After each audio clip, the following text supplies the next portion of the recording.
Bienvenidos a nuestro podcast llamado Política en Contexto. En esta ocasión vamos a explorar un tema de gran importancia y actualidad, la relación entre democracia y feminismo, a partir de las siguientes preguntas: ¿cómo se complementan? ¿Qué desafíos y avances han marcado este vínculo? Acompáñenos en esta conversación en la que analizaremos las intersecciones entre la democracia y el feminismo. Para adentrarnos en este apasionante tema, comenzaremos por definir tanto la democracia como el feminismo.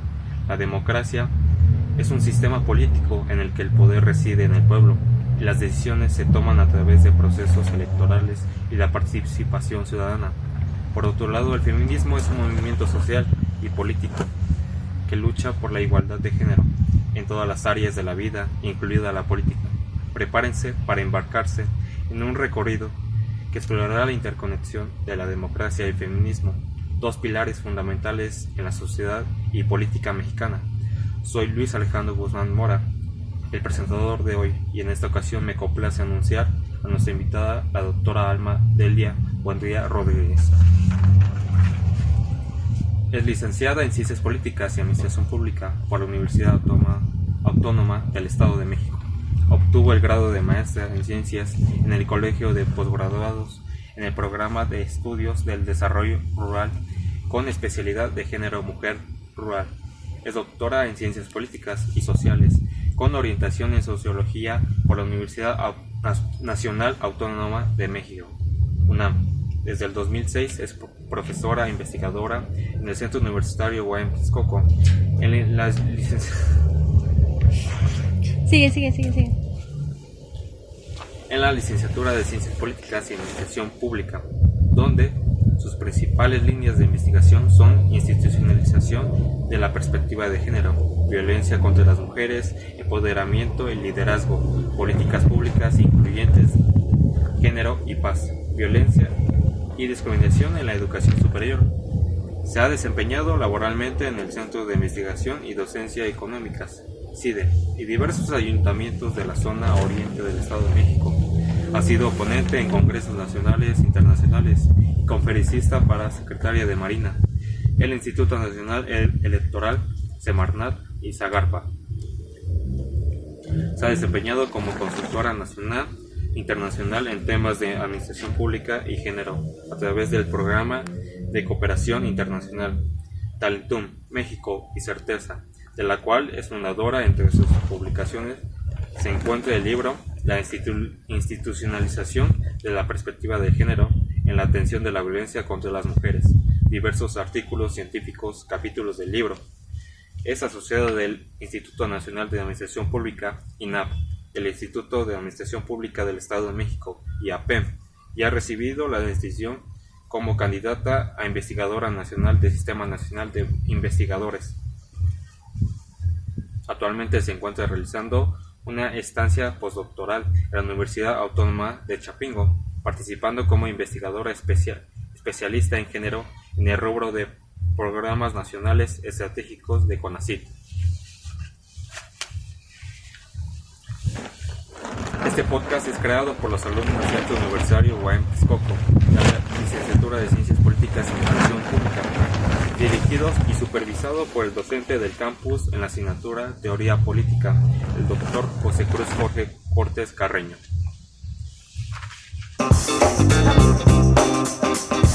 Agradezco sinceramente la presentación y en primer lugar deseo expresar mi gratitud por su generosidad al invertir su tiempo y disposición en compartir sus conocimientos.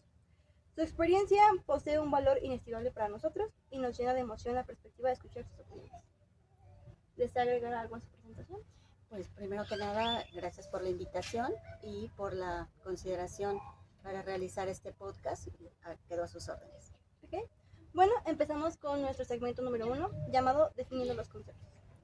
Para iniciar, resulta esencial comprender los significados subyacentes de la democracia y el feminismo. La RAE señala a la democracia como un sistema político en el cual la soberanía reside en el pueblo, que la ejerce directamente o por medio de representantes. En cuanto a la RAE, el feminismo puntualiza que es el principio de igualdad de derechos de la mujer y el hombre. Con lo antes mencionado, ¿podría complementar o quitar algo a dichas definiciones? No, por supuesto. Actualmente la democracia pues está considerada, a diferencia de antaño, como un sistema político, un sistema de derechos, de obligaciones ciudadanas, de libertades también, muy diferente a la concepción clásica de la democracia, donde pues solamente hombres de cierto rango y de cierta posición económica, política y social tenían derecho a la decisión. Actualmente nuestra democracia pues ha venido evolucionando y ya no podríamos hablar de una democracia, sino de muchas formas de democracia. En México tenemos una muy particular en la que pues se está gestando un sistema de protección de los derechos y garantía de los mismos para todas las mujeres, para las niñas, para los hombres, para las personas adultas mayores, etc.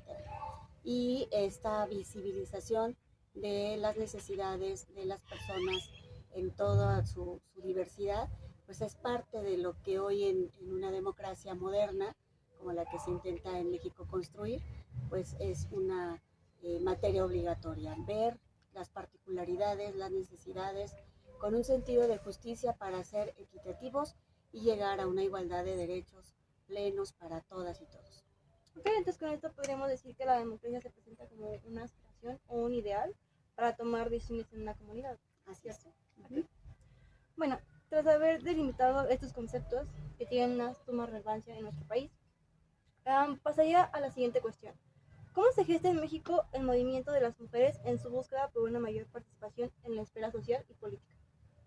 Pues lo que en México sucedió antaño cuando las mujeres buscaban los derechos, por ejemplo, para el voto, para el uso de la voz en las tribunas, etcétera, digamos que no fue privativo de México. Yo considero que fue como una especie de maduración, Okay. ¿no?, de las sociedades en su conjunto a lo largo y ancho del planeta.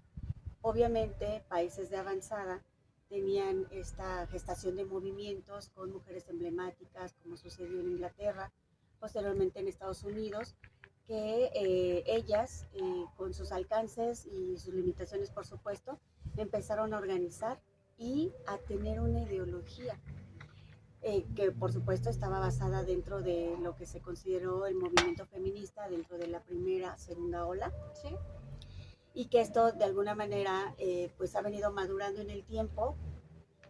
El feminismo se ha convertido en una filosofía de vida, se ha convertido en una ideología de libertad, se ha convertido en una ideología de igualdad, de derechos para las mujeres que antaño pues no estaban visibilizadas, no eran tomadas en cuenta sus aspiraciones, eran solamente consideradas como un elemento esencial para el sostenimiento de las familias y de las sociedades como pilares de un hogar.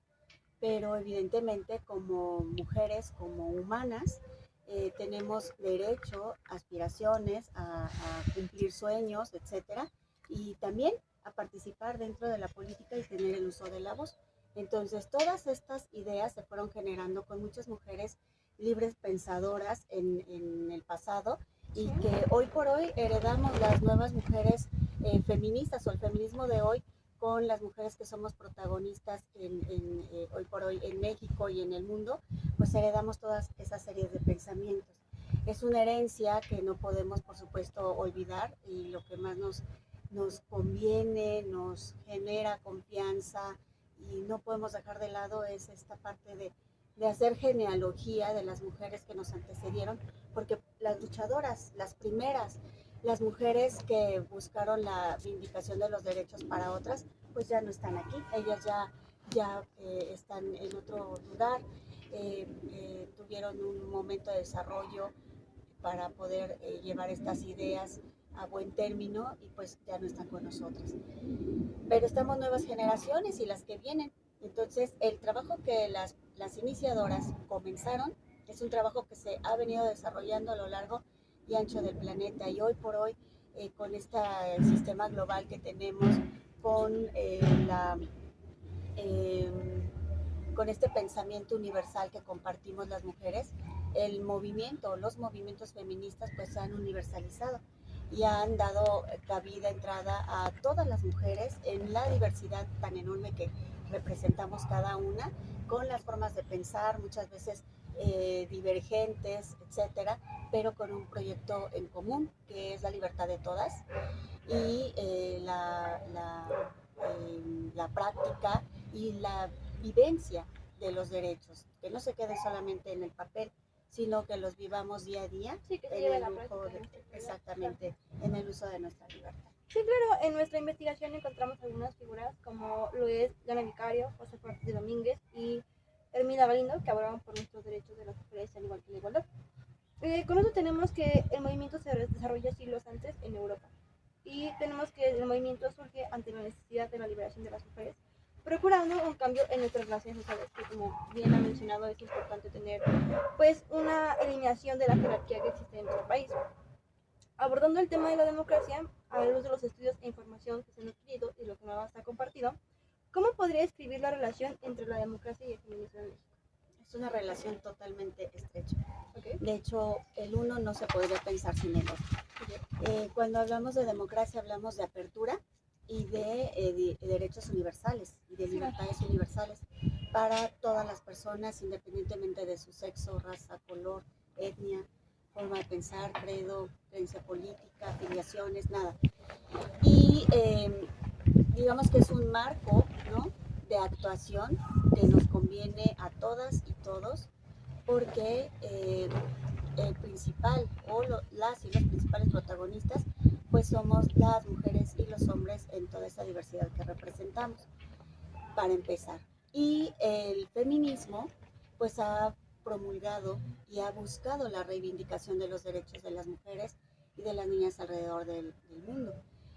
Reconocer, rescatar la memoria de quienes ya no están, pero que hicieron sus aportaciones, que existieron, que vivieron, que respiraron y que pasaron a la historia pues de manera anónima, pudiéramos decir, como si las mujeres no hubiéramos dejado huella. Entonces tenemos que reconocer que este mundo, tal y como lo conocemos hoy, no ha sido producto de la acción de los hombres en su conjunto, sino que es el resultado del trabajo invisibilizado, del trabajo de cuidados desde nuestras ancestras para cuidar a la familia, para proveerles, para organizar el sistema familiar, que es, digamos, la base de toda la sociedad, y que con su trabajo día a día, gratuito, no reconocido, etcétera, han hecho posible lo que disfrutamos hoy.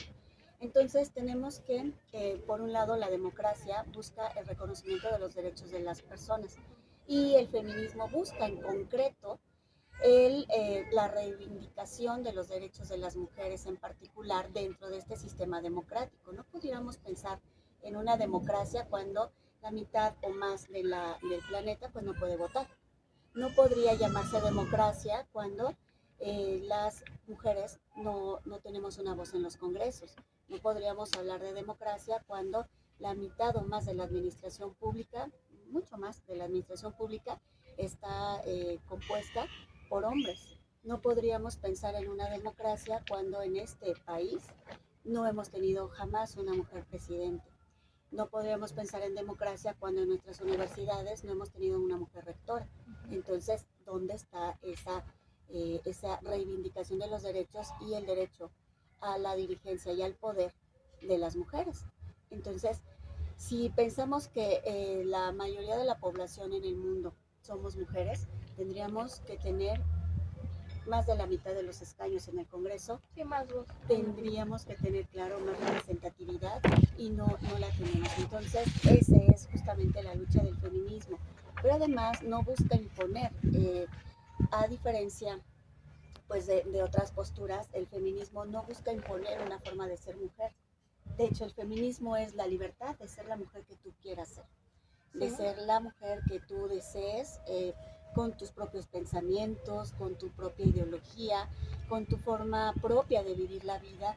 Esa es la libertad que el feminismo promueve, no un modelo exclusivo de mujer, un modelo exclusivo de cómo ser una mujer presidente y no un modelo exclusivo de cómo ser una mujer dentro de la política. Es un estilo personal, es un estilo propio que cada una va construyendo dentro de este marco de libertad. Sí, me parece importante señalar ese molde que dice la mujer, ya que pues en sus inicios la lucha del feminismo se enfocó en la igualdad de género, e incluida la participación política y la eliminación de la violencia de género, a su vez con la erradicación de estereotipos de género, como mencioné anteriormente. El feminismo desempeña un papel importante en la promoción de una democracia más inclusiva y justa en el país, teniendo en cuenta lo expuesto anteriormente y comprendiendo el contexto histórico que nos acaba de dar, y las circunstancias que impulsaron a las mujeres a tomar la delantera y alzarse en la lucha de sus ideales. ¿Cuáles podrían considerarse los objetivos principales del movimiento? Hay muchos. Y son variados y todos son válidos, ninguno es mejor o peor, absolutamente. El feminismo tiene una filosofía que en esencia es la libertad. Entonces, en un mundo global, diverso, donde habemos y cabemos todas las personas, pues no podríamos definir una línea en concreto. De hecho, el feminismo por eso como movimiento es un movimiento totalmente vivo y vigente, porque todos los días las mujeres pensamos en las mujeres que queremos ser. Sí. Y esta idea va cambiando, va evolucionando, va madurando. Entonces la mujer que yo quería ser ayer, pues tal vez hoy cambie un poco. El día de mañana tenga otras expectativas, otros ideales, otras ideas. Y esa reflexión perpetua, ¿no?, del movimiento es lo que le está dando dinamismo y vida. Entonces no podemos pensar en un feminismo estático que no cambie con el tiempo. No, este va cambiando, pero siempre en el fondo está esta libertad de las mujeres que queremos ser. Y todas tienen su propia forma de pensar, su propio modelo a seguir, construyen unos muy diversos, incluso divergentes y muy, digamos, que rompen esquemas, y es totalmente válido. Finalmente el movimiento feminista o los movimientos feministas buscan la reivindicación de ese derecho, del derecho a ser, del derecho a pensar, el derecho a crear y el derecho a vivir una vida que para ti sea perfecta, aunque para el resto del mundo pues no lo sea. Sí, desde la perspectiva de cada quien eligen cómo hacer. ¿Okay? Nosotros encontramos algunos objetivos clave, como la igualdad de género, la participación equitativa, como más importante, la erradicación de la violencia de género, el reconocimiento de las tareas de cuidado no remuneradas, en este caso ser madre, formas legales y políticas, la educación y conciencia, economía feminista, la salud sexual y reproductiva, que considero que es la más importante en nuestra sociedad actualmente. Con esto concluimos el primer segmento. ¿Le gustaría agregar algo a la información? Pues sí, solamente que erradiquemos la idea de que el feminismo es ir en contra de los hombres o terminar con ellos. Absolutamente no. En casa yo tengo 2 hombres y los amo. Y absolutamente el feminismo podría pensar en el detrimento del otro género, de los géneros que haya. Por supuesto que no, es una filosofía de convivencia, de nuevas formas de vida y de relaciones de poder equitativas, digamos que hasta cierto punto humanas, ¿no?, en donde buscamos también a través del feminismo que los hombres, que los grupos de la diversidad pues tengan también sus derechos reivindicados, y el feminismo jamás va a querer la anulación o la desaprobación de otras expresiones que tenemos en el mundo. Al contrario, busca la inclusión y las relaciones equitativas e igualitarias para nuevas formas de convivencia. Sí, sería importante que no se pierda la esencia que quiere el feminismo. El ser feminista no es odiar a los hombres. Así es. Con esto damos inicio a nuestro segundo segmento, titulado El feminismo como motor del cambio democrático. Una de las interacciones más destacadas entre la democracia y el feminismo radica en la influencia ejercida por este último en la transformación de los sistemas democráticos a nivel mundial. Las luchas feministas han propiciado avances significativos como la conquista del sufragio femenino y la promulgación de legislaciones y políticas destinadas a fomentar la igualdad de género. Las mujeres, desafiando estereotipos arraigados, han reivindicado su presencia en la esfera política, como se mencionó anteriormente. Considerando este contexto, podría mencionar algunos de los logros más sobresalientes que se han conseguido gracias a las luchas feministas en lo que respecta a la igualdad de género y a la participación en la política. Claro que sí, hay muchas. La verdad es que el feminismo en los últimos años ha transformado totalmente la faz de la política y de pues la sociedad en su conjunto. El siglo pasado, estoy hablando de hace 20 años, el siglo pasado esta palabra género era muy poco conocida. La palabra feminismo era como un poquito más reconocida a raíz de los movimientos de los años 60 de las mujeres alrededor del mundo, por la consecución del derecho al voto, todas estas conquistas que las mujeres tuvieron. Entonces la palabra feminismo era como un poquito más identificada, pero lamentablemente pues tenía esta idea o este significado, ¿no?, que se le ponía como negativo, y no era así. El hecho de que las mujeres en Europa se cortaran el cabello a rape, se quitaran los sostenes y salieran a marchar por las calles de Londres, pues no significaba otra cosa más que la liberación, que incluso en las prendas de vestir pues estaba, ¿no? El cuerpo de la mujer se moldeaba para el gusto masculino. Claro, también por los colores. Sí, efectivamente. Entonces era ese rompimiento a los estereotipos y a los cuerpos perfectos para el consumo masculino. No era así. Entonces buscaban desde ese momento reivindicarse. Eh, Actualmente, con todo esto que en los últimos 20 años ha venido surgiendo con la reivindicación de los movimientos feministas alrededor del mundo, yo considero que estamos en estos 20 años últimos en un periodo de expansión, de reconocimiento universal de la existencia de las mujeres gracias a estos movimientos. Y lo digo así, de la existencia de las mujeres, porque pareciera que en la vida cotidiana de día a día, el hecho de que se tenga una mujer en casa, una abuela, una mamá, una tía, una hermana, pues es parte como de lo natural, es parte de la cotidianidad. Y lo que hacen, lo que piensan, lo que perciben, todos sus quehaceres día con día, para nada se reconocen. Pero sí se festeja cuando, bueno, llega la quincena, llega el dinero, llega el papá con proveeduría, etcétera, o tiene un logro en el trabajo, un ascenso.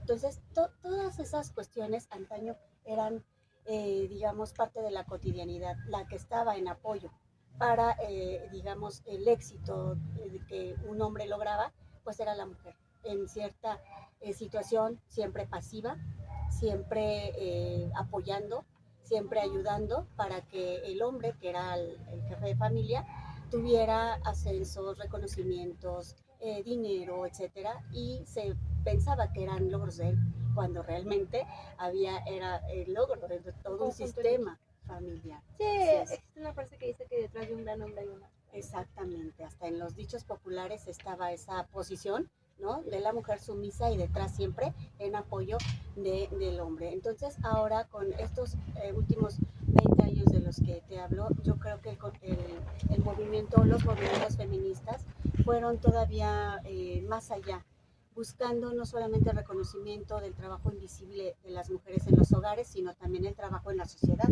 claro, y su participación en la economía. De hecho, en las crisis, y esto está documentado, en las crisis económicas más tremendas que ha vivido la humanidad, las mujeres siempre han salido de las casas, de donde siempre han estado recluidas, digamos, en esos cautiverios que han tenido, han salido para trabajar, para sostener a las familias. Entonces, en épocas de crisis las mujeres están administrando los pocos bienes, recursos, alimentos con los que se cuentan, curando siempre en los quehaceres de cuidado a enfermos, a niños, a personas desvalidas, etcétera, y tratando de hacer que los pocos recursos que haya alcancen. Así es. Y ellas son quienes mitigan las crisis económicas, no es el sistema financiero, no. Gran parte ellas lo han hecho siempre, y esto es un reconocimiento que se tiene que dar hoy por hoy. Entonces, así como dentro de los hogares y las sociedades, las mujeres y su acción ha sido totalmente fundamental para salir adelante como humanidad, también dentro de la política esto ha venido a cambiar totalmente la faz de la política, no solamente en México, sino en muchos países de Latinoamérica y el mundo. La participación de las mujeres dentro de la política ha sido también fundamental. La política ha sido posible y ha funcionado como ha funcionado gracias al trabajo gratuito de las mujeres en organizaciones que de beneficencia que ellas no cobran, los trabajos que ellas desempeñan en el ámbito público generalmente han sido gratuitos. Ellas van y ponen pósters en las campañas políticas, hacen comida para la reunión del candidato, hombre, digamos, prestan su tiempo, dinero, su propio esfuerzo, incluso dejando a la familia para poder ellas participar siempre en cargos, en encomiendas sin pago.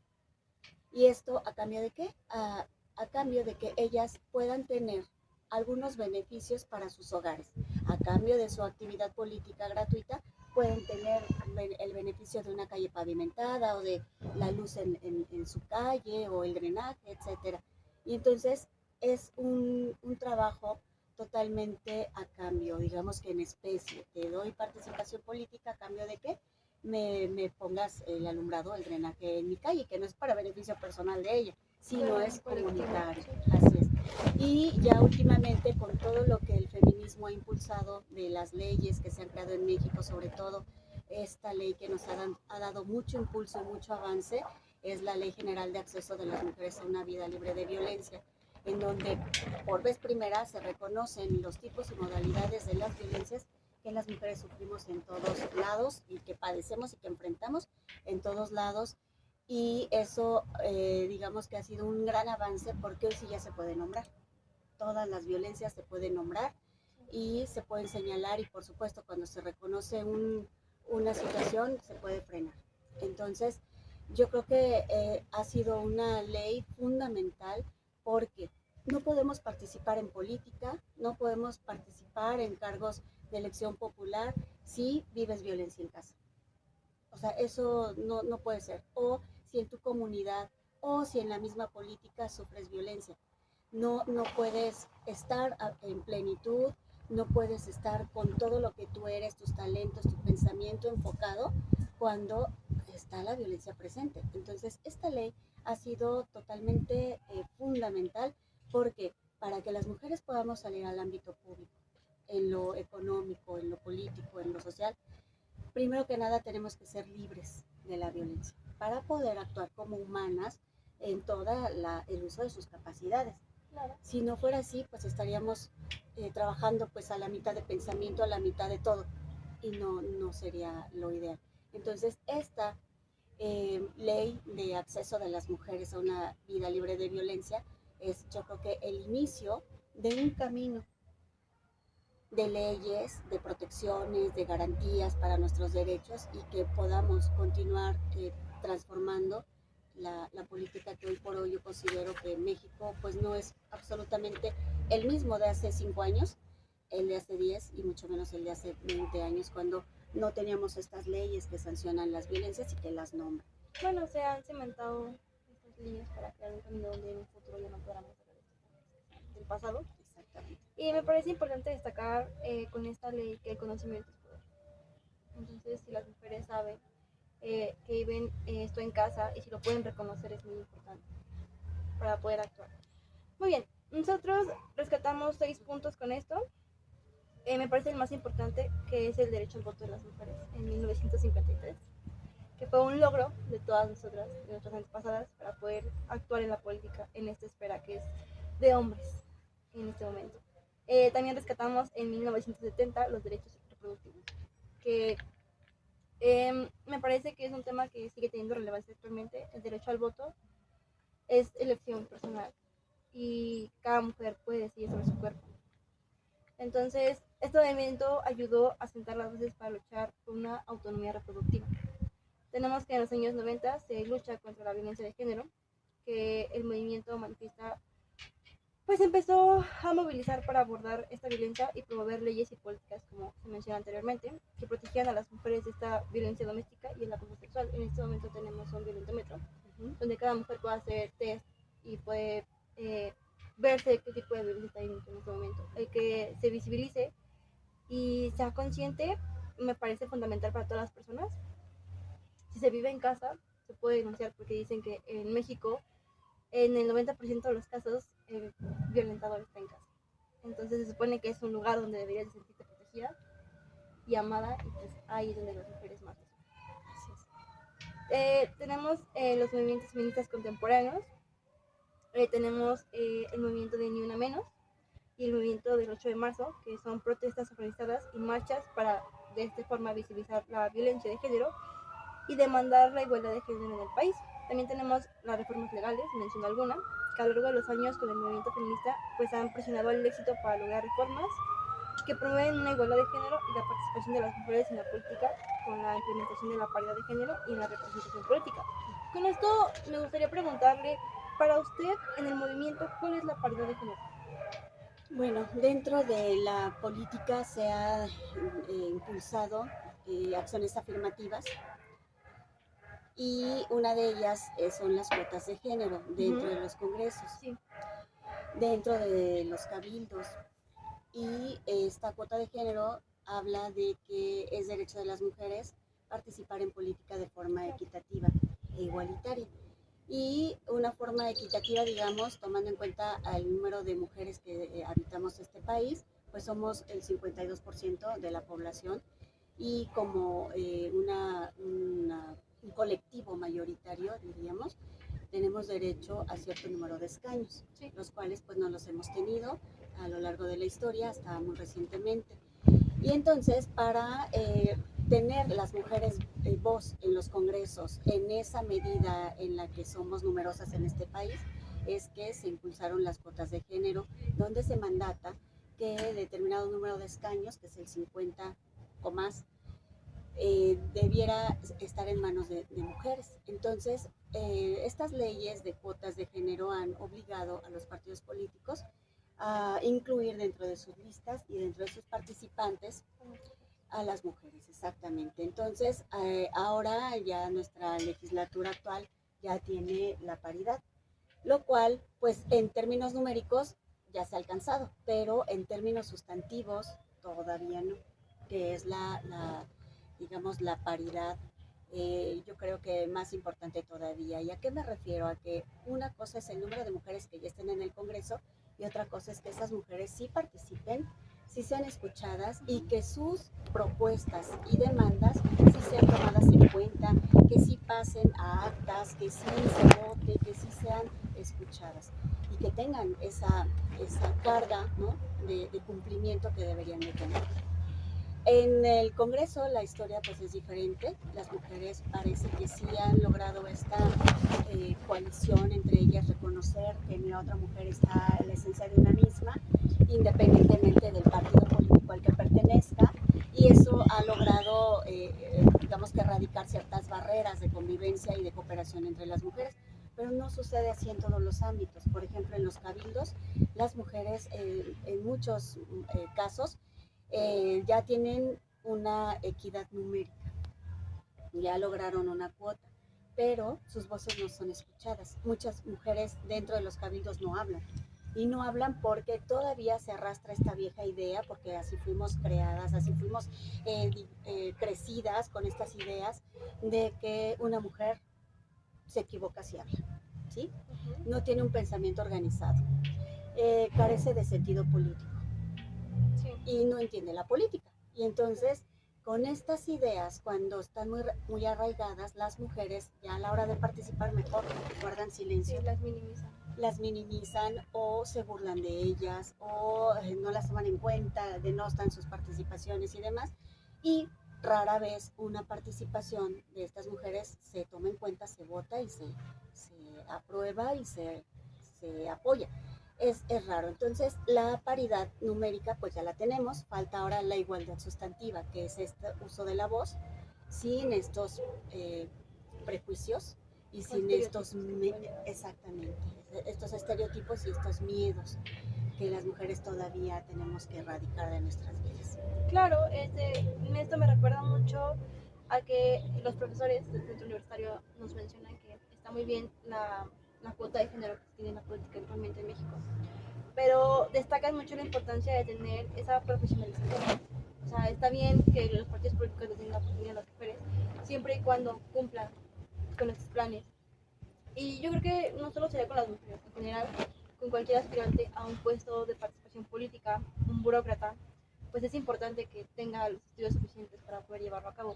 Ahora, con esto de los estereotipos de las mujeres, me recuerda mucho una frase que escuché no hace mucho, que era, las mujeres se ven, no se escuchan. Y creo que eso se da actualmente. Porque es como, ay, mujer bonita, pero está hueca por dentro. Entonces creo que ir erradicando poco a poco esos estereotipos pueden venir de casa, desde la educación, porque pues somos mujeres, podemos ser escuchadas, tenemos la suficiente capacidad de participar y lo hemos hecho. Que se han llevado la participación de otras personas el crédito, no quiere decir que no seamos capaces de eso. Bueno, con este contexto de los hechos históricos que han marcado el desarrollo de la democracia feminista en México a lo largo de los años, se ha evidenciado una evolución continua a medida de que las mujeres han luchado por sus derechos y la igualdad de género en la sociedad política. A pesar de los avances notables que hemos tenido en la búsqueda de una igualdad de género en México, persisten desafíos y el movimiento feminista sigue trabajando en poder abordar. En este sentido, podría mencionar algunas de las figuras destacadas que hayan jugado un papel crucial en el momento de la historia de nuestro país. Sí, hay muchas figuras muy importantes. Las tenemos en el periodismo, con estas denuncias, por ejemplo, de la periodista Lidia Cacho. Tenemos a periodistas valiosísimas dentro de nuestro país que hacen periodismo de investigación, denunciando, haciendo dentro de su profesión también un activismo político en favor de las mujeres y de las niñas. Dentro de la economía también tenemos mujeres empresarias valiosas que pues han tenido también sus propias historias de lucha para abrirse el campo en un lugar, en un ámbito en donde pues, los hombres son los empresarios, los dueños del dinero, etcétera, y que han abierto brecha para otras mujeres en apoyo a pequeñas empresas para que también empresas en manos de mujeres empiecen a crecer. Tenemos dentro del ámbito social y académico muchísimas mujeres representantes dignas de los feminismos en México. Tenemos académicas muy importantes cuyas aportaciones han sido fundamentales. Una de ellas que nunca dejaré de mencionar es mi maestra, la doctora Marcela Lagarde y de los Ríos, quien impulsó la Ley General de Acceso de las Mujeres a una vida libre de violencia y a quien tuve el honor de tenerla como mi profesora. Y pues ella creó la red de investigadoras feministas por la vida y la libertad de las mujeres, a través de la cual ha impulsado otros estudios importantísimos de las mujeres en México. Y junto con ellas van muchas otras mujeres, Jaime Vega, que trabaja en la prensa, en todo lo que son los medios de comunicación, para hacer de los medios un ámbito libre de sexismo, de violencias, donde las mujeres tengan voz.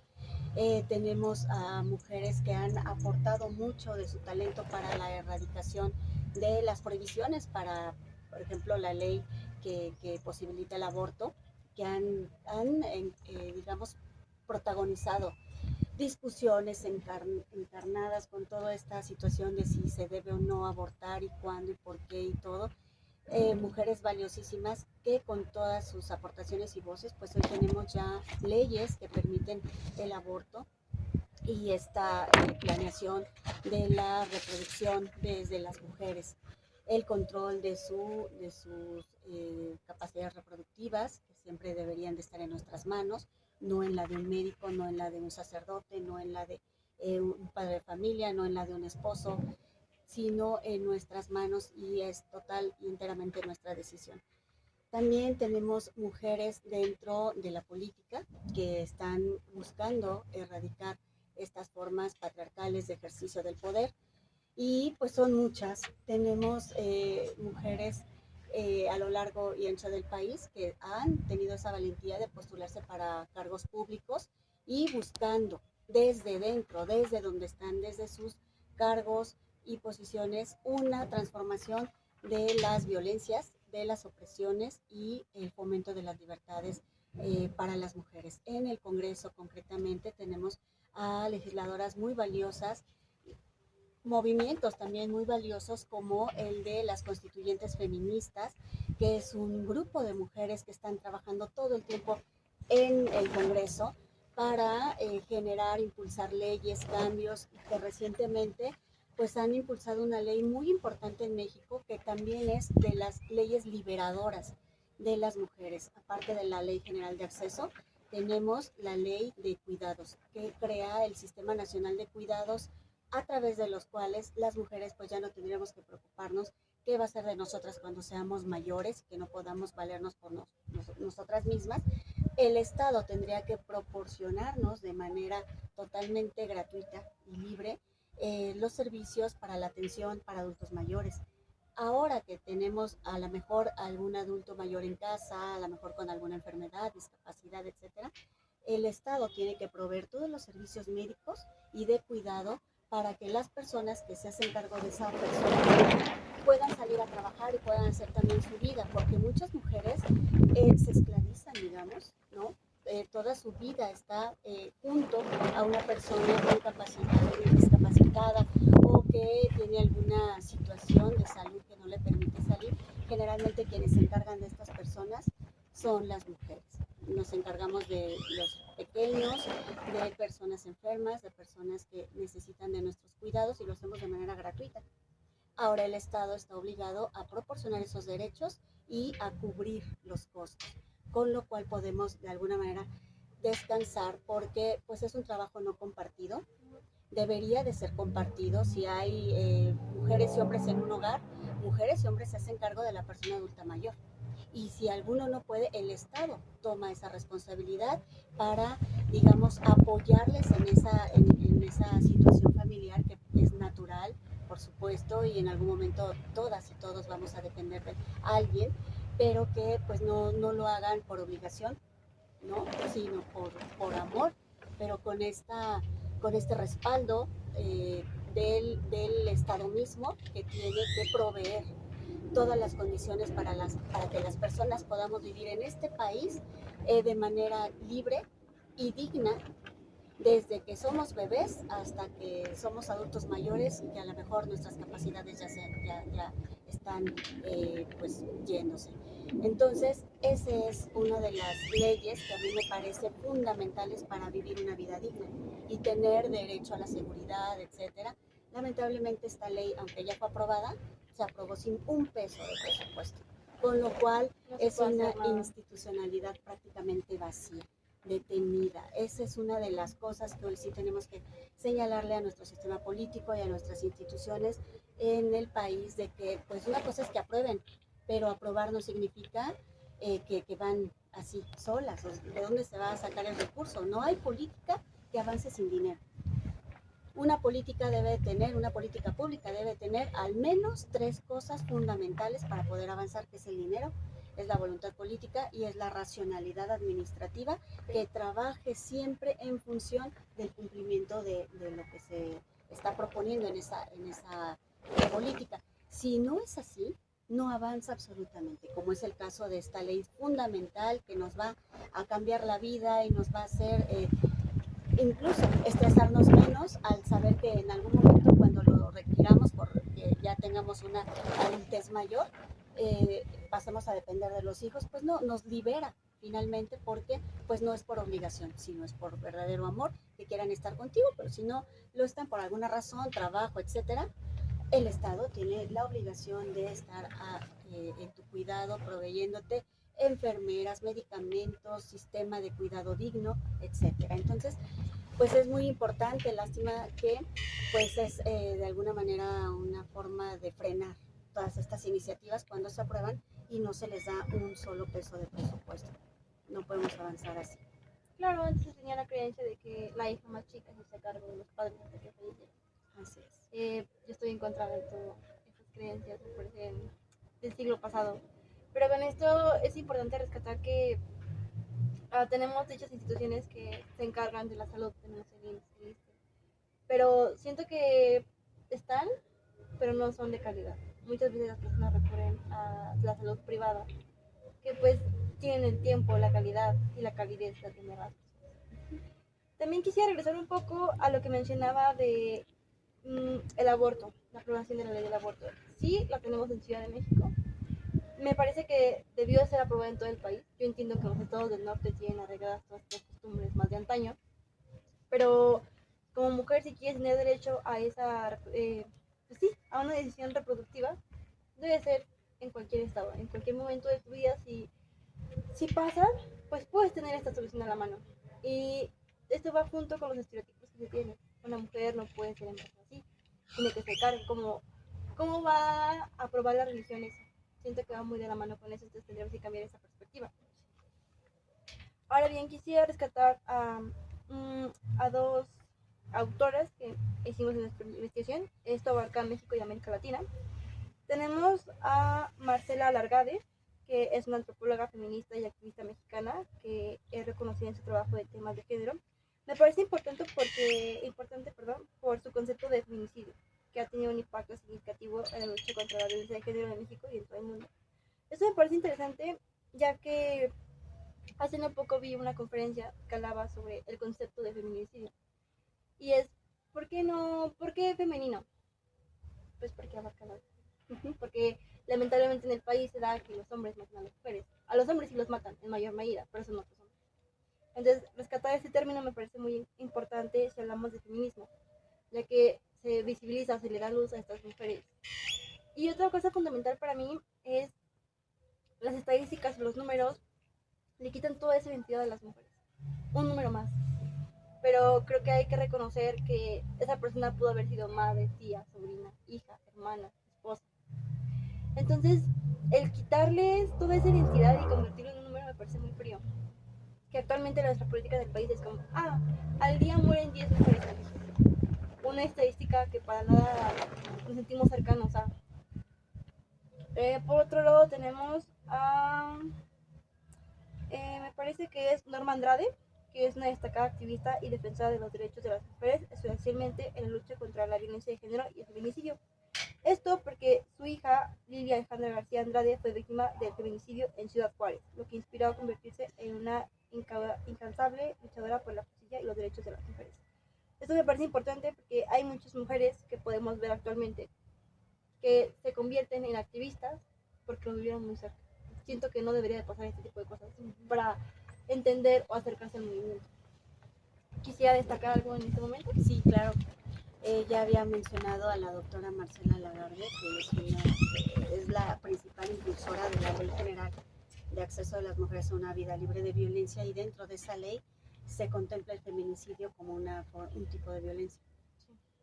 Entonces, para ella acuñar y llegar a este término feminicidio, pues es una historia, digamos, también de reflexión y de despertar, ¿no? Y estar, digamos, con un pensamiento fuera de la caja, como ella siempre lo ha hecho.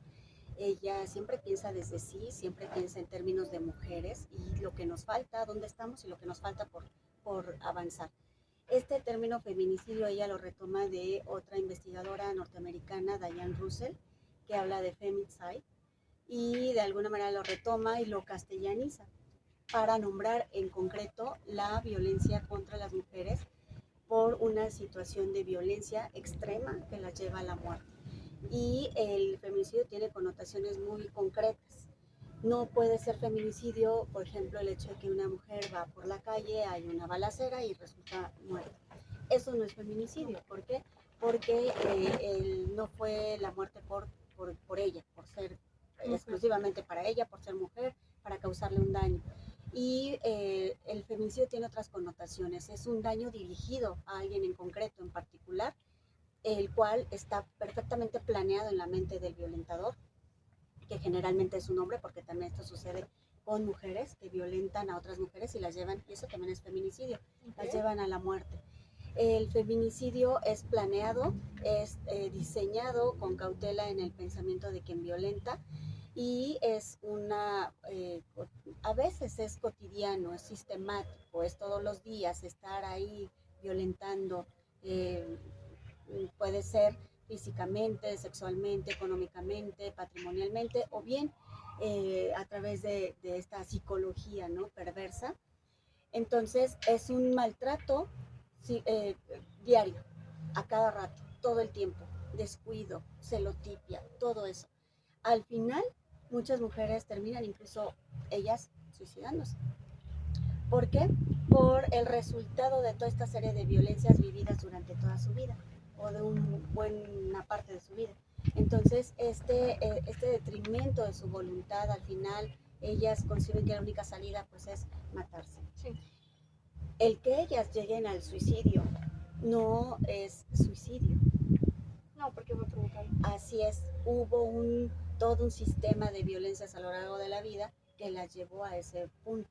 Y eso también es feminicidio, cuando se comprueba que reiteradamente eran descuidadas, las celaban, les quitaban el dinero, las maltrataban, las dejaban fuera de casa, etc. Todo eso sí se comprueba. Entonces, eso no fue un suicidio, fue el resultado de un feminicidio, y las personas responsables pueden ser una o varias, porque hay familias que maltratan hasta matar a alguien. Sí. Entonces eso pues es feminicidio, y todo esto se contempla concretamente en el uso de este término, que va a tipificar perfectamente cuáles son las formas y, digamos, los criterios para decir si fue feminicidio o no. Entonces era muy importante esta ley en nuestro país, porque lo único que teníamos era la ley de violencia familiar, con lo cual pues puede ser violencia de todos los miembros de la familia y nadie en concreto, y pues las mujeres no son atendidas en su individualidad con lo que debiera ser, digamos, con los criterios de cuidado específico que debiera ser ese delito juzgado. Entonces, como es violencia familiar, pues se vale de todo, es como una ley muy laxa, ¿no? Sí, abarcativa, exactamente, y nada concreto, con penas que pues no son iguales a las de un feminicidio. Por eso era muy importante. Entonces sí es totalmente fundamental esta ley en México, y que ha servido también como ejemplo a seguir, una buena práctica, digamos, para que otras congresos en otros países retomen esta ley. En el caso de las mujeres buscadoras, luchadoras, que buscan esta impartición de justicia para los agresores de sus hijas, también es una larga lista ya. Es una larga lista, hay muchas mujeres a lo largo y ancho del país, lamentablemente, porque pues el feminicidio ha sido un fenómeno totalmente abarcativo en nuestro país. Hay una investigadora que es Salguero es su apellido, no recuerdo su nombre. Esta joven es su formación me parece que es geógrafa, y ella desarrolló un mapa interactivo en México. Y en ese mapa interactivo ella empezó a poner crucecitas en el mapa de la República. Cada vez que veía una noticia sobre el feminicidio de una mujer, ponía una crucecita, y ahí junto a la crucecita se despliega en qué periódico salió la noticia, cómo se llamaba la mujer, si fue identificada, cuándo y en qué estatus está el proceso de su juicio o lo que haya, el proceso jurídico. Muy largo. Ya no hay un solo lugar en México donde poner una crucecita más, porque está plagado. Guadalupe Salguero, me parece se llama.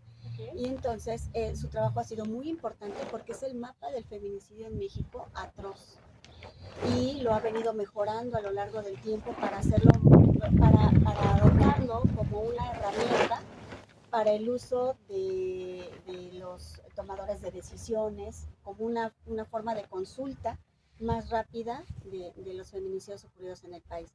Entonces, así como hay una crucecita, estoy segura de que hay una mujer haciendo justicia por esa cruz. Imagínate cuántas mujeres hay buscando justicia en este país para sus desaparecidas, para las mujeres de su familia que fueron asesinadas.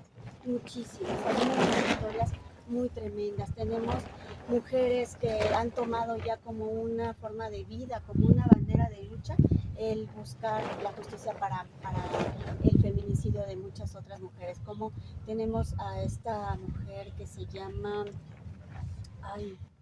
se me fue el nombre ahora, y lo tenía que ir a mencionar justamente. Bueno, ahorita me voy a acordar. Y hay muchas mujeres que han buscado la justicia, sobre todo de niñas, que hay una niña que se llama, le nombraron Calcetitas Rojas, porque fue una niñita que nunca se conoció su nombre, solamente vivió para ser maltratada por su padre, su madre y su padrastro, y finalmente cuando la mataron, la desecharon en un basurero. Y lo único que lograron pues identificarle como, digamos, como un dato para identificarla, fue que llevaba calcetitas rojas. Frida Guerrera se llama la activista. Frida Guerrera fue la que retoma ese caso y lo saca a la luz. Y dice, así como esta niña, pues hay muchísimas que mueren en el anonimato, ¿no? Y entonces ella ya tomó como una lucha de vida el hacer justicia para niñas que nadie sabe qué fue de ellas porque nunca existieron. Solamente son, a veces ni siquiera alcanzan a ser una estadística. Entonces esa es la triste realidad de las mujeres en México. Muchas formas de violencia. En México tenemos es especial México, es especial lamentablemente por la forma de violencia que se ejerce contra las mujeres. En México no solamente matan a las mujeres, se las comen. Sí. Es terrible lo que sucede aquí. Entonces tenemos que erradicar eso. Sí, me parece terrible estos casos. Personalmente he conocido casos muy cercanos de chicas que a una de ellas la violentaba un tío. Lo hizo visible en su familia y no le creía. Y me parece que tiene mucha relevancia con todo este machismo y creencias que se tienen de antes. Una situación terrible que la sigue viviendo actualmente. No lo denuncia, no puede, nadie le cree. Y conocí otro caso de violencia y me parece destacar hasta dónde llegan los seres humanos. Meter a alguien en un congelador, dejarlo ahí toda la noche, me parece terrible. Todo ese tipo de acciones, y lo vuelvo a mencionar, el violentómetro es fundamental para todas las mujeres. Tener esta herramienta, me parece que en la UAM han tenido jornadas de violencia contra las mujeres. En EPT especialmente se tuvo una, y me parece muy importante, esta era de relaciones en parejas. Y el tener esta información, darte cuenta y acercarte con alguien que te pueda ayudar, siempre es clave. ¿Quisiera agregar algo a esto? Sí, estamos desarrollando actualmente una investigación, es una herramienta, el desarrollo de una herramienta digital para construir un violentómetro, pero de texto, donde podamos procesar cualquier escrito, una conversación, un escrito académico, lo podamos poner en ese programa y que nos identifique qué palabras generan violencia o están dando esa idea. Y también un violentómetro de palabras, ¿no? En específico. Y es muy importante hacer todas estas aportaciones porque tenemos que señalar que no es menor la violencia en un pellizco que en una violación. Es totalmente, digamos, el peso debiera ser el mismo, la importancia que le tendríamos que poner a una situación así es fundamental y no podemos minimizar ninguna forma de violencia, por mucho que pensemos que es casi nada, no hay casi nada aquí. Sí, ahorita actualmente la mayoría usa el término red flag para referirse a todas estas señales rojas que tienen ciertas personas.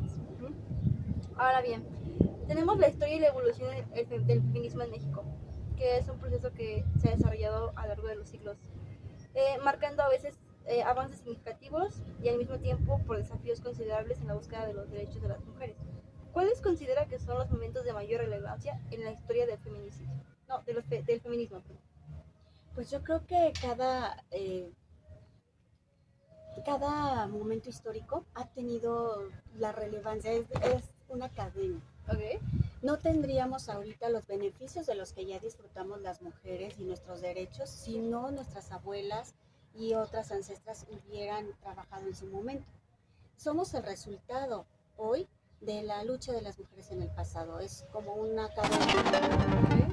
La convocatoria a un paro nacional femenino pusieron hace mucho tiempo con sus reflexiones, con sus protestas, con sus marchas, con todo esto que han venido a lo largo del tiempo señalando, y precisamente por eso al principio te decía que es muy importante que las mujeres no olvidemos nuestras raíces y siempre, siempre hacer memoria y una genealogía de lo que ha pasado, porque no podemos ahora decir esta lucha es mía.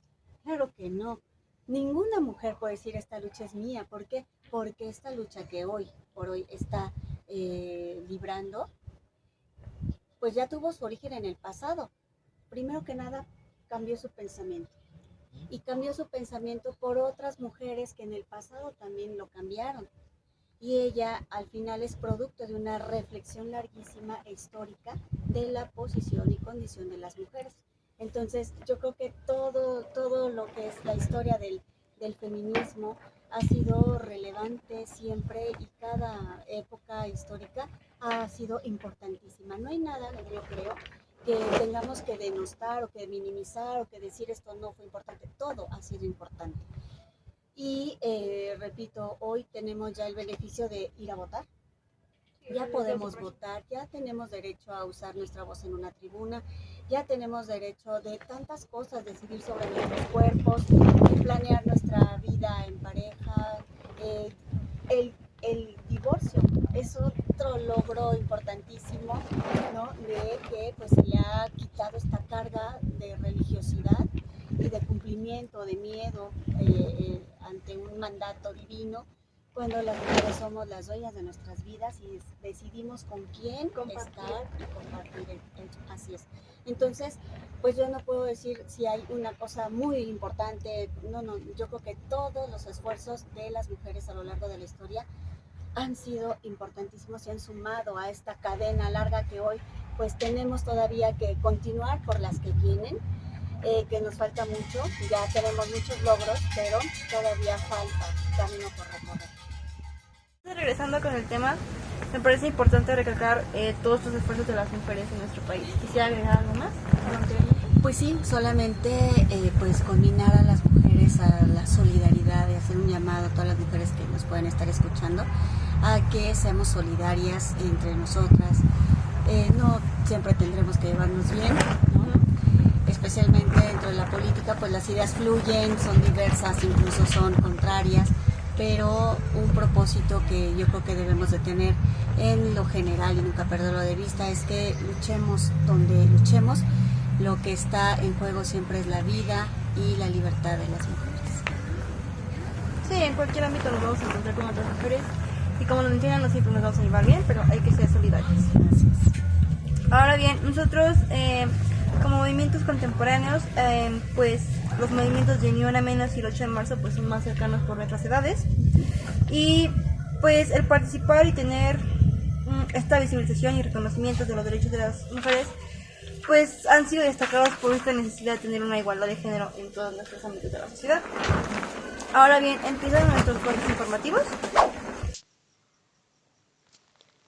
México fue uno de los primeros países en el mundo en reconocer el derecho al voto de las mujeres. Este hito histórico se logró el 17 de octubre de 1953, cuando el Congreso mexicano aprobó el voto femenino a nivel federal. Fue un paso importante en la lucha por la igualdad de género en el país y un precedente en la región latinoamericana, ya que México se convirtió en uno de los primeros países de América Latina en otorgar este derecho a las mujeres. Sin embargo, cabe señalar que, a pesar de este logro, la igualdad de género en México sigue siendo un desafío en muchos aspectos y el feminismo continúa desempeñando un papel crucial en la política y la sociedad mexicana.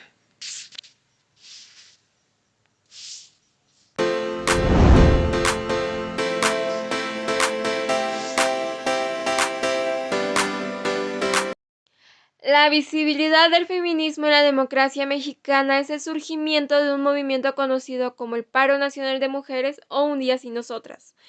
Este movimiento se hizo ampliamente visible el 9 de marzo de 2020, cuando miles de mujeres en México se unieron a una huelga y se ausentaron de sus trabajos, escuelas y actividades cotidianas para protestar contra la violencia de género y la falta de medidas gubernamentales efectivas para abordar este problema. Después de estas breves sesiones informativas, reanudamos nuestra conversación con nuestra invitada. Ahora, adentrándonos con los destacados exponentes y los momentos cruciales que han marcado la historia de nuestro país, ¿podría proporcionar una descripción de las distintas olas del feminismo a lo largo del tiempo, ya sea internacional o nacional? Sí, pues hay ya la cuarta ola, estamos digamos ya en la cuarta ola, y pues todas ellas se han caracterizado por las diferentes luchas que se han tenido a lo largo de la historia. Dentro de la primera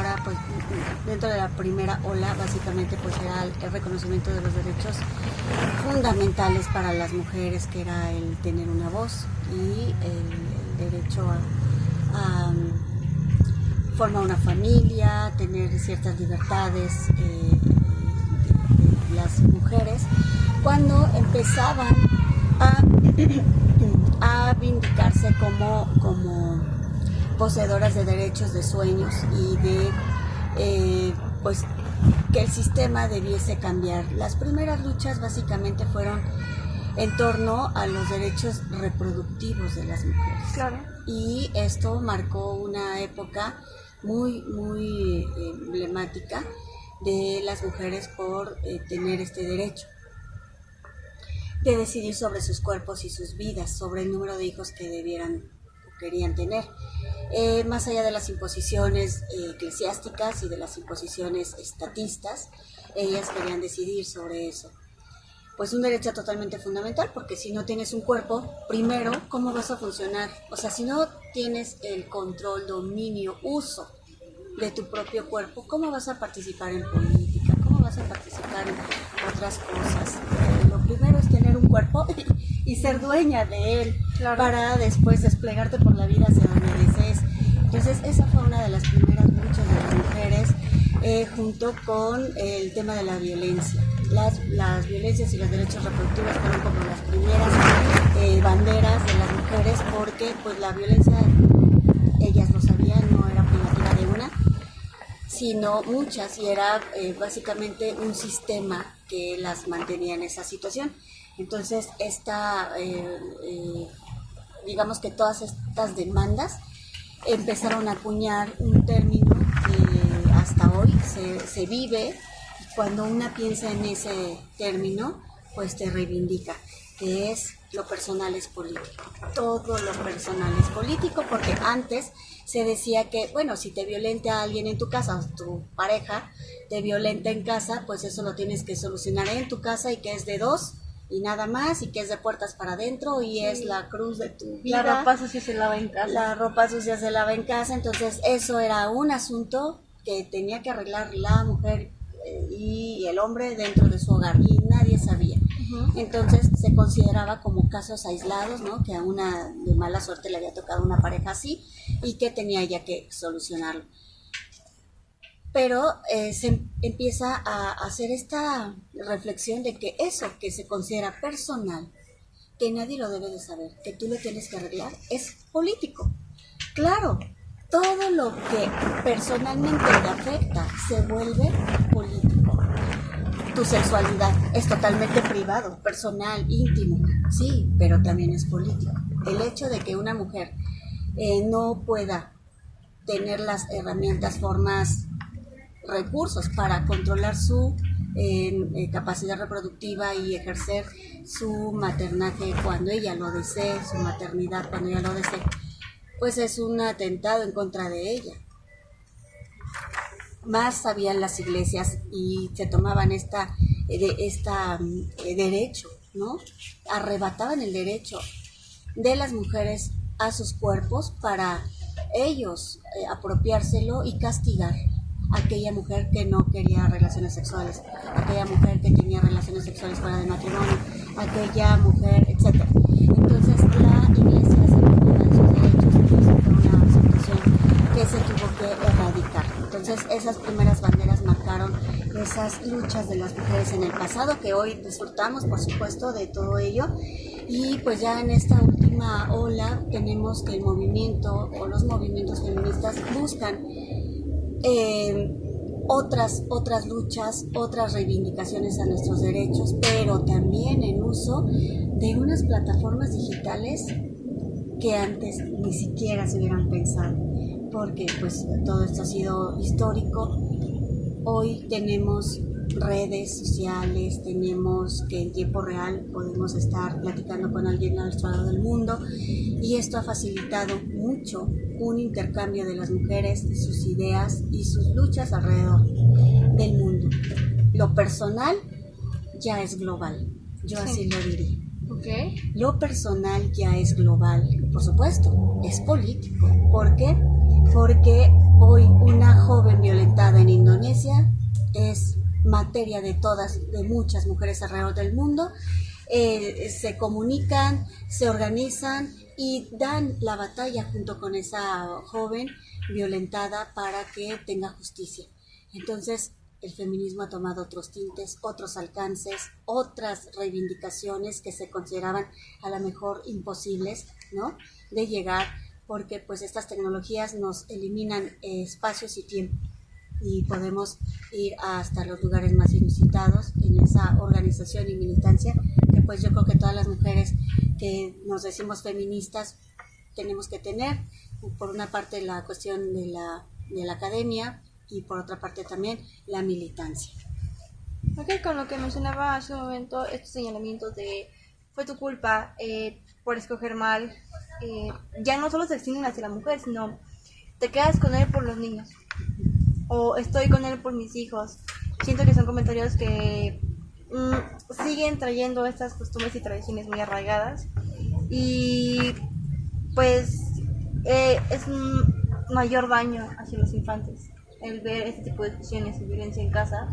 Nadie lo debería vivir. Para ser un poco más específicos, sí tenemos estas 4 olas. La primera inicia en el siglo XIX y principios del siglo XX, que como mencionaba tuvo a grandes mujeres como Elena Vicario y Josefa Ortiz de Domínguez. Esta surge en el periodo de la independencia y se discuten temas como la educación para las mujeres y su participación en la vida política, y aquí tenemos también el sufragio, como lo mencionaba.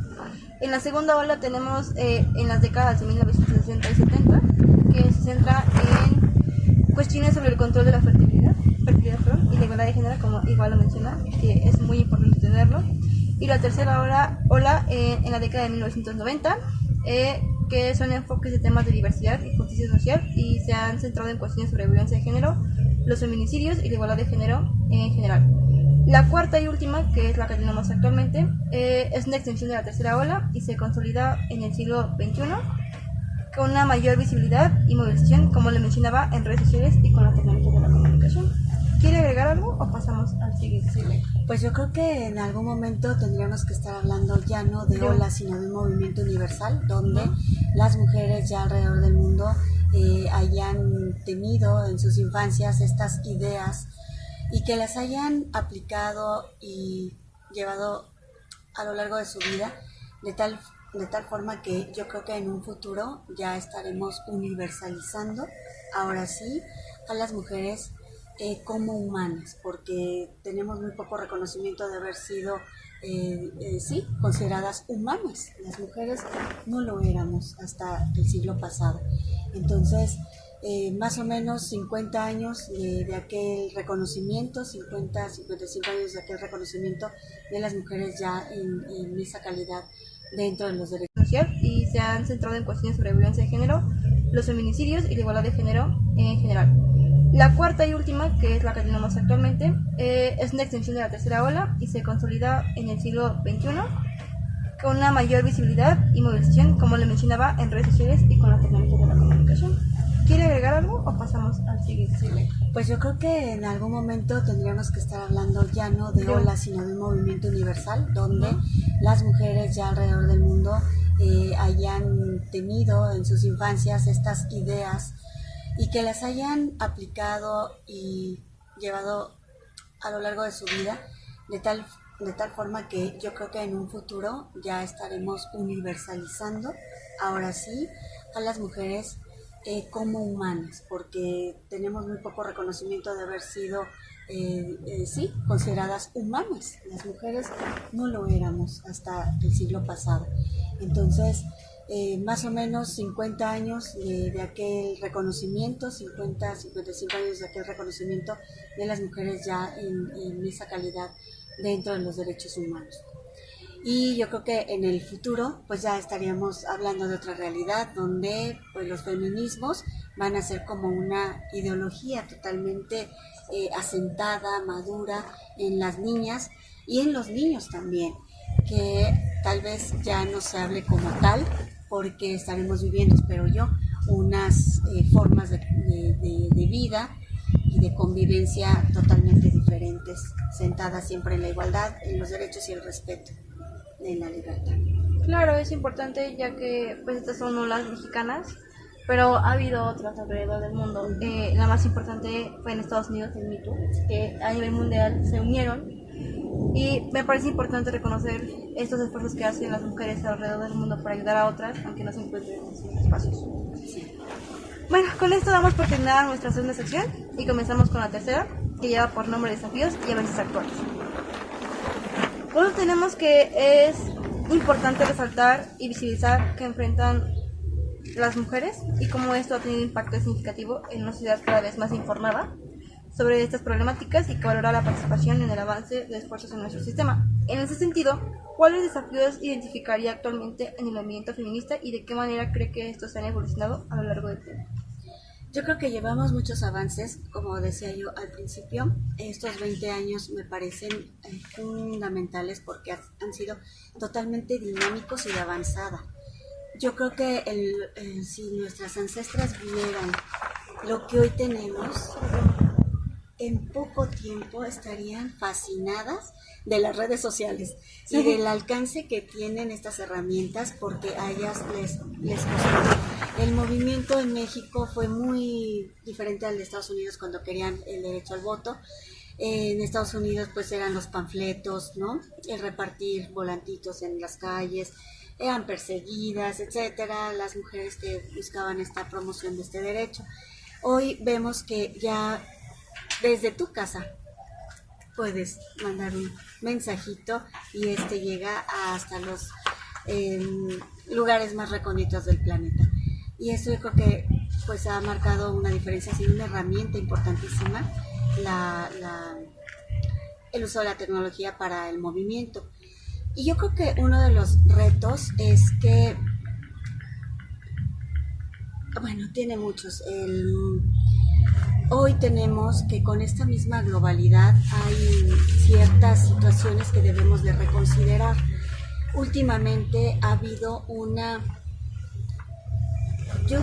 yo diría un arrebatamiento de los derechos de las mujeres por parte de otros grupos de la diversidad, concretamente las mujeres trans, que nacieron hombres, biológicamente son hombres, transitaron a un sexo femenino, se consideran mujeres, pero no lo son, porque aunque cambien su estética, cambien su forma de pensar, su forma de vestir, su forma de hablar, cada célula es masculina.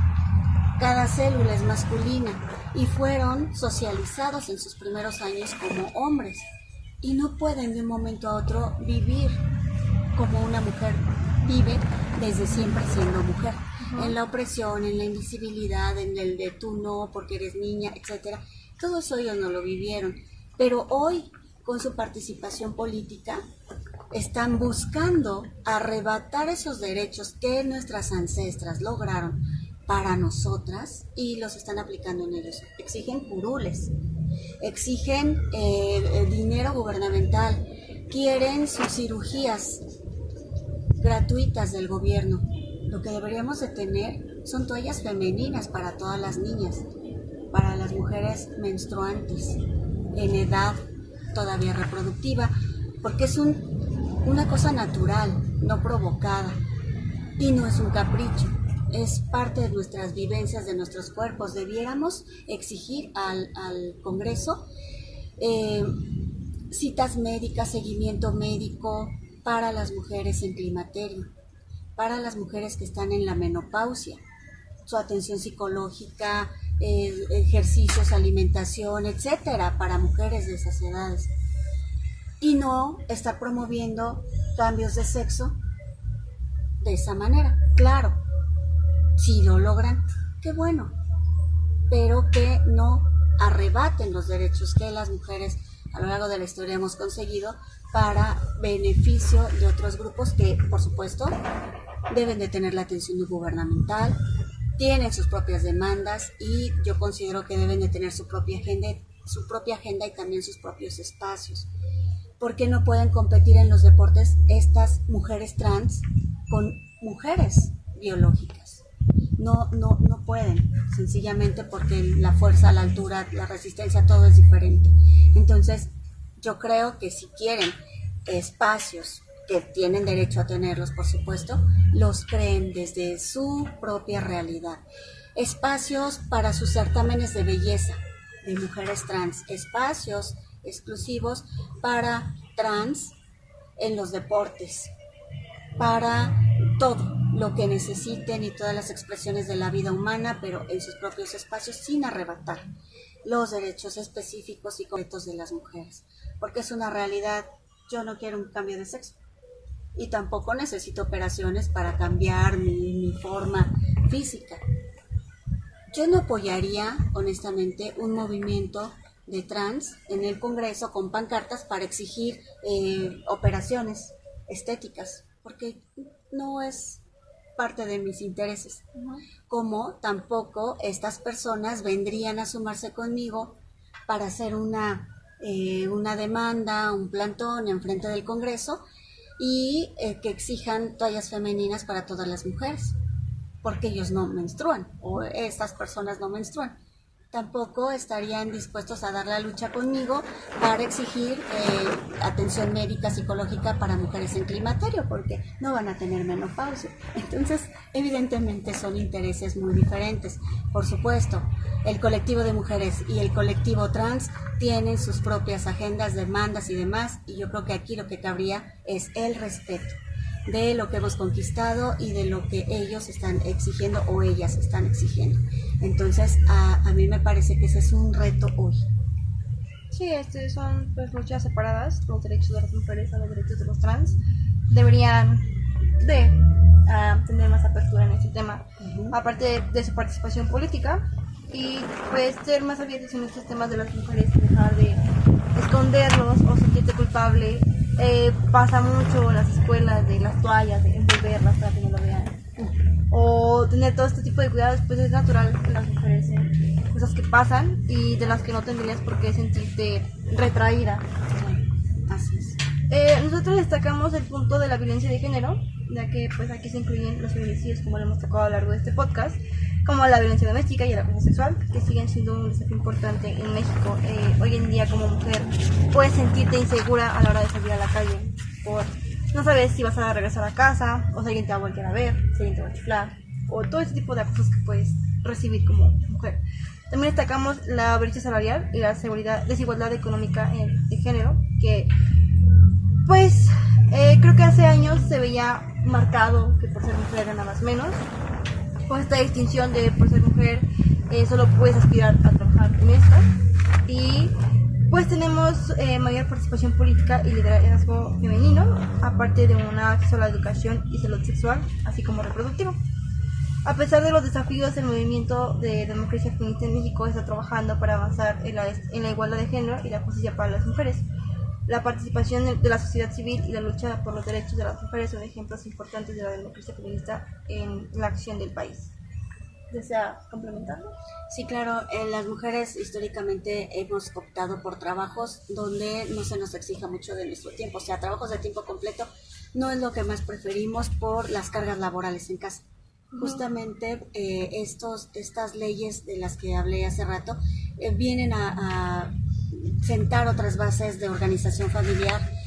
El trabajo sí tiene que ser compartido, el trabajo doméstico. Si mujer y hombre no pueden hacerse cargo del trabajo en casa y hay que pagar a alguien para que lo haga, pues hay que poner ambos para que se haga ese trabajo doméstico y no cargárselo todo a la mujer, precisamente porque las mujeres sabemos que tenemos hijos y que tenemos obligaciones en casa, buscamos tiempos parciales en los trabajos. Un trabajo cerca de casa, que me quede cerca de las escuelas también, y que me quede cerca del mercado, y que me quede cerca todo, y que sea flexible en el tiempo. Claro, ese tipo de trabajos, por supuesto que los hay, pero son mal pagados. Sí. Entonces ahí vemos cuál es el problema. El problema es que queremos todo cerca porque tenemos la carga y responsabilidad de lo doméstico. Es donde tenemos que cambiar. Primero, con nuestras parejas tenemos que negociar quién hace qué días hace la comida en qué días haces el súper tú o alguien más, etcétera, o se cooperan para que alguien más lo haga. Y tener esta libertad de tiempo para dedicarte a lo que realmente te gusta, te conviene, tu negocio, tu profesión, etcétera, sin estas cargas laborales domésticas. Entonces, algo que necesitamos cambiar primero es las tareas en la casa para liberar. Bueno, con lo que mencionaba, el rol del 50-50 en casa es muy importante.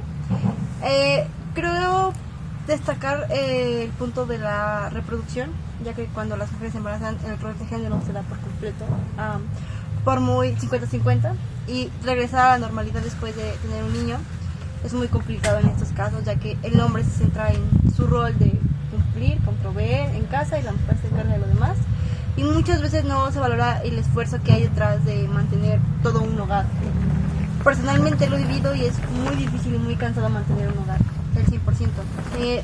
Creo también que es algo cultural. Por ejemplo, en Rusia, al ser una cultura diferente, pues las mujeres están educadas de que 50-50, o haces un día, yo otro día, o cosas por separado, entonces siento que funciona más. En México no tenemos ese tipo de cultura, pero empezar a tener una mente más abierta con parejas es primordial en este caso. Sí. Bueno, después de esto, una vez considerando los desafíos contemporáneos y la comprensión de su naturaleza, podemos avanzar hacia la siguiente pregunta.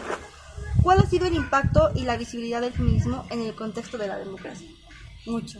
Ha cambiado totalmente la faz de hacer política en nuestro país. De hecho, hoy tenemos 2 mujeres candidatas para ser presidente de la República. Exactamente. Entonces, el feminismo ha sido totalmente importante en México y su incidencia ha sido fabulosa. Ya cambia el Congreso, ya está totalmente diferente. Hace 20 años estaba todavía plagado de hombres, digamos, en su totalidad eran hombres, muy pocas mujeres, y lo repito, en 20 años esto se ha transformado increíblemente. En los ayuntamientos también, en los congresos estatales también.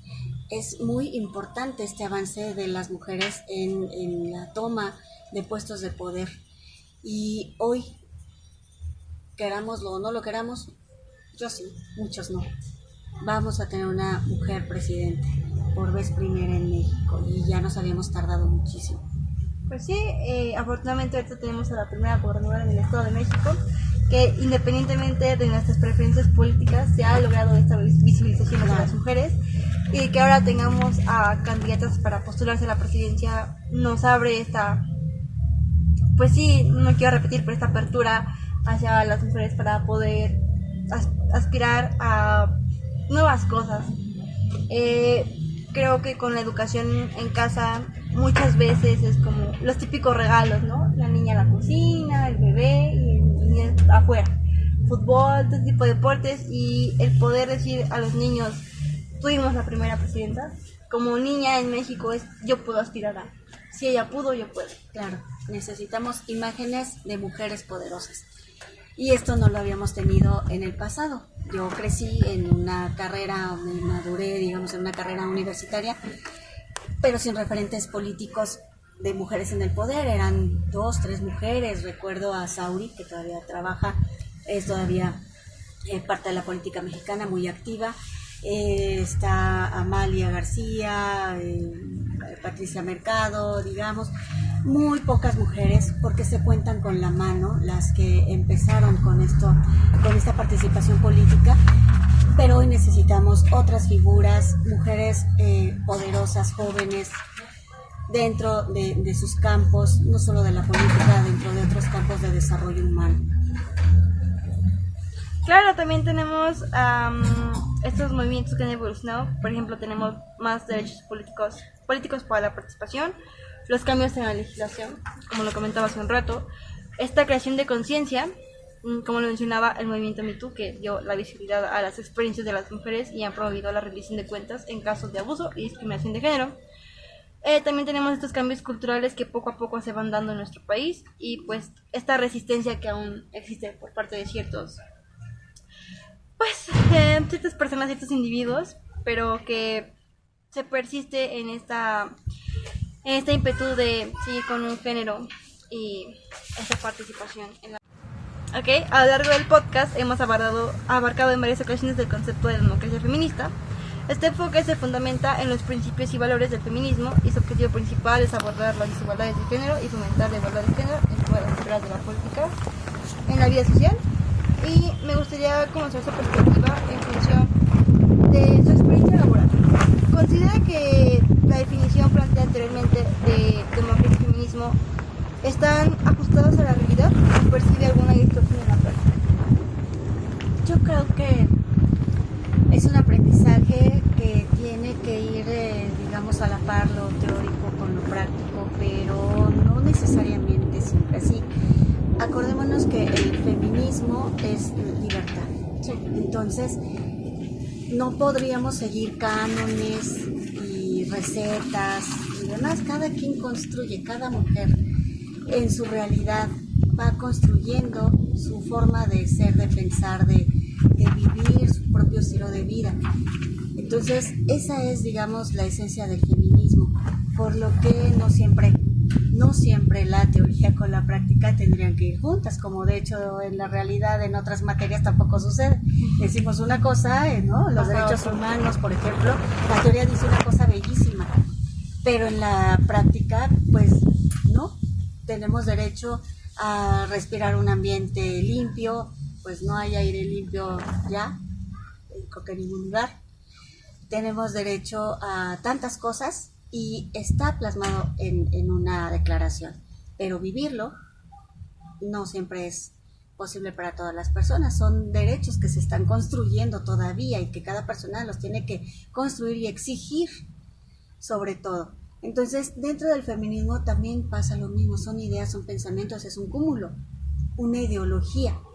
Es también, el feminismo es una metodología para hacer investigación, tiene muchas cosas, es militancia y también es un estilo de vida, pero sobre todo es una reflexión de todos los días sobre las mujeres que queremos ser. Y muchas veces no tenemos esos modelos todavía construidos porque seguimos modelos y no nos podemos a reflexionar nosotras mismas sobre si eso quiero o quiero algo diferente. Entonces, esa es posibilita el pensamiento, favorece una reflexión total sobre nuestra vida y hacia dónde queremos ir. Por lo que, pues no siempre la práctica se corresponde con la teoría. Claro, quisiera resaltar el punto que pues hace 67 años las mujeres adquirieron el derecho al sufragio y a la ciudadanía, donde se les permitió ingresar por primera vez a la vida pública y política en el país. Lo que mencionaba anteriormente de los curules, tenemos que en las cámaras legislativas se les asignó el 30% de los espacios legislativos, lo que años aumentaría el 40%, pero fue hasta la reforma electoral de 2014. La democracia no satisface ni las expectativas ni las necesidades de las mujeres porque simplemente este modelo no la reconoce en una sociedad participativa. Y por último quisiera agregar que expresado por el ex canciller Marcelo Ebrard, anunció en 2019 ante las Naciones Unidas que en México aún no existe una democracia feminista, pero que se le va a dar el pie para por primera vez en este país tener una política exterior feminista, que se conforma de 5 principios que buscan orientar las acciones gubernamentales para reducir y eliminar las diferencias estructurales, brechas y desigualdades de género con el fin de construir una sociedad más justa y próspera.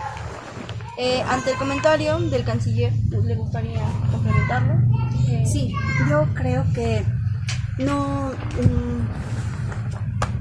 digamos que él menciona que ya hay o que falta una democracia feminista. En México, sí. Sí, pero yo creo que hay que entender el feminismo desde sus orígenes. El feminismo no es poner a una mujer en el poder. Eso no es. Eso no garantiza que la política se esté feminizando. Okay. Está siendo paritaria, ese es un término y esa es una cuestión muy concreta, pero no precisamente se está feminizando. ¿Por qué? Por una razón importante. Y voy a mencionar una política mexicana de hace tiempo, que ustedes me dirán si su cargo y el poder que ella ejercía, pues nos hablaba de una democracia feminista. Me refiero concretamente a Elba Ester Gordillo. Okay. Elba Ester Gordillo estuvo muchísimo tiempo dentro de liderando los sindicatos de maestros. Y no cambió nada para las mujeres, para las profesoras. ¿Eso era feminismo? No. ¿Por qué no era feminismo si estaba una mujer al frente? Pues porque un cuerpo de mujer en un cargo público no garantiza que la política cambie, porque tampoco esa mujer es feminista a pesar de tener el cuerpo de mujer. significa que las mujeres en este país, muchas, fuimos crecidas dentro de sistemas patriarcales. Entonces, niñas patriarcales, donde se te enseñó a que tu lugar es la casa y el del hermano es fuera de la casa. Se te enseñó que las mujeres, las niñas no hablan sin permiso. Se te enseñó a que te sientas y juntas las piernas. Se te enseñó a que tú no vas a aspirar a una carrera fuera de casa, sino vas a cuidar niños porque es como tu rol natural en una escuela o como cocinera, no sé. Entonces te formaron como una mujer hija del patriarcado. No podemos hablar que esa mujer al crecer e insertarse en la política iba a cambiar, porque ella misma no ha cambiado. Entonces, los cuerpos de mujeres no garantizan que la política cambie, son solamente representantes de un partido político que están ejerciendo un cargo, pero no tienen un pensamiento diferenciado, eso no garantiza nada. Y ponía yo este ejemplo de Elba Ester Gordillo porque pues muchos años estuvo al frente de estos sindicatos y los lideró con tal fuerza que muchas personas decían, es que ejerce el poder igual que un hombre. Grita como un hombre, manda, ordena, hace. Decían, es peor que un hombre. ¿Por qué? Pues porque a Elba Ester Gordillo le enseñaron que el ejercicio del poder era masculino. Y muchas mujeres en la política incluso se han vestido con trajes, una vestimenta con corbata, o sea, muy masculinas, porque una mujer en estos ámbitos pareciera que su voz no es suficiente y su autoridad no es suficiente.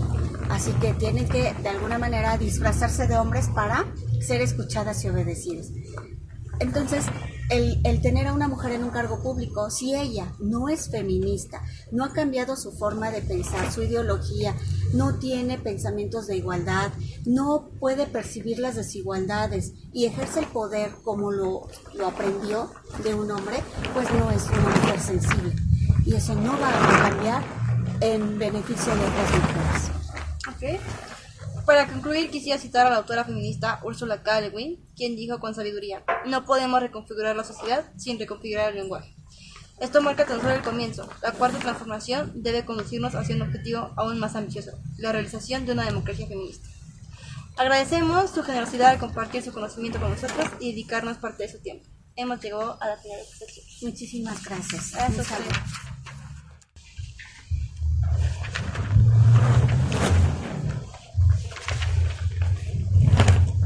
Este episodio se ha hablado de que la relación entre democracia y feminismo es profunda y dinámica. A lo largo de la historia, el feminismo ha desafiado las desigualdades de género arriesgadas en las estructuras democráticas y ha luchado por la igualdad de género en todos los aspectos de la sociedad. Las democracias han evolucionado para incorporar los principios feministas, reconociendo la importancia de la participación igualitaria de las mujeres y personas de género diversos en la toma de decisiones políticas y la vida pública. A pesar de los avances significativos, persisten desafíos en el camino hacia una democracia feminista completa. La lucha por la igualdad de género sigue siendo un objetivo inquebrantable que requiere cambios profundos en las normas culturales, económicas y sociales. La interrelacionalidad y la inclusión de todas las voces son aspectos esenciales de este viaje hacia una sociedad más justa. La democracia y el feminismo son fuerzas que se influyen mutuamente y juntas han contribuido a ampliar las posibilidades y los derechos de las mujeres en todo el mundo. El camino hacia una democracia feminista sigue siendo un objetivo vital en la búsqueda de una sociedad más justa, equitativa y representativa para todas las personas independientemente de su género. Gracias por sintonizar Política en Contexto. Si te ha gustado este episodio, no olvides suscribirte y dejar tu opinión. También puedes seguirnos en nuestras redes sociales para estar al tanto de los próximos temas que exploraremos. Hasta la próxima y recuerda que tu voz importa en el proceso político.